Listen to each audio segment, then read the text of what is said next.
Alors bonjour à tous, nous continuons aujourd'hui notre lecture de l'Évangile selon saint Matthieu à l'aide des commentaires compilés par saint Thomas d'Aquin et nous sommes toujours dans le chapitre 10.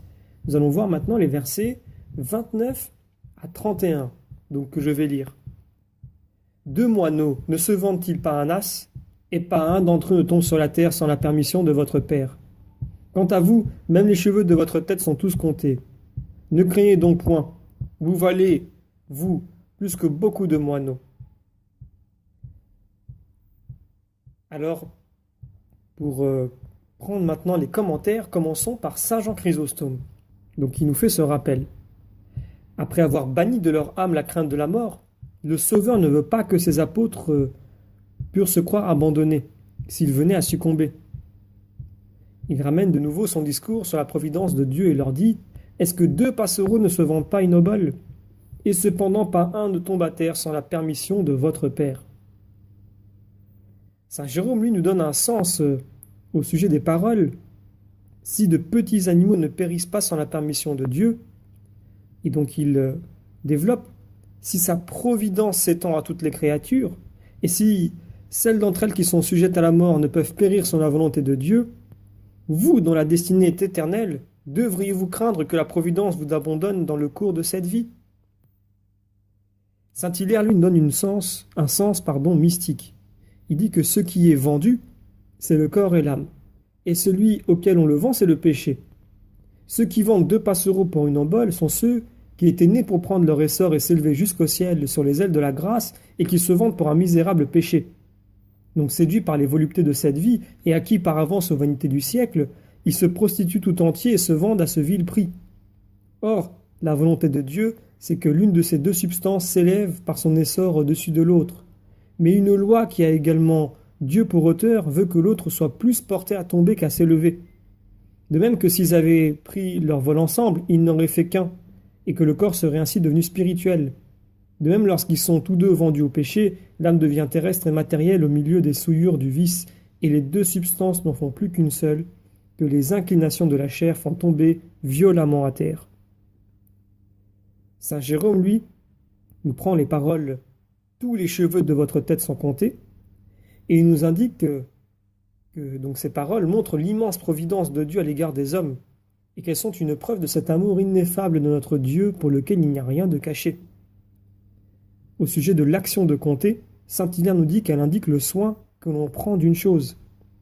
Et saint Jean Chrysostome de continuer en disant que si notre Seigneur s'exprime de la sorte, ce n'est pas que Dieu compte littéralement nos cheveux, mais il veut nous apprendre la connaissance parfaite que Dieu a de nos besoins et l'étendue de sa providence pour y subvenir.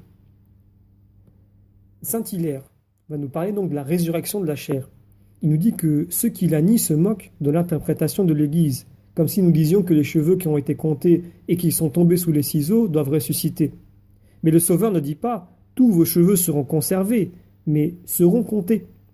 Donc cette manière de parler prouve que Dieu connaît le nombre de nos cheveux, mais non pas qu'il les conservera tous, bien évidemment. Saint Augustin, lui, se pose la question suivante. Tous les cheveux qui ont été coupés reviendront-ils, et s'ils doivent repousser, qu'il n'aurait horreur de cette difformité? Mais dès lors que l'on comprend et que l'on admet en principe que le corps ne perdra rien de ce qui peut lui donner de la grâce et de la beauté, on doit comprendre également que ce qui serait la nature à produire une hideuse difformité viendra se joindre à la masse du corps et non pas aux membres dont la forme en serait défigurée. Ainsi, qu'un vase de terre soit réduit en poussière et qu'il s'en soit rendu à sa première forme avec la même matière, il ne serait pas nécessaire que la partie d'argile qui formait l'anse fût rendue à l'anse elle-même, ou que ce qui en formait le fond revint au même endroit. Il faudrait seulement que le tout revint dans le tout, c'est-à-dire la totalité de la matière dans la totalité du vase, et qu'ainsi aucune partie ne fût perdue. Si donc les cheveux coupés tant de fois devaient rendre la tête difforme, ils ne lui seraient pas rendus.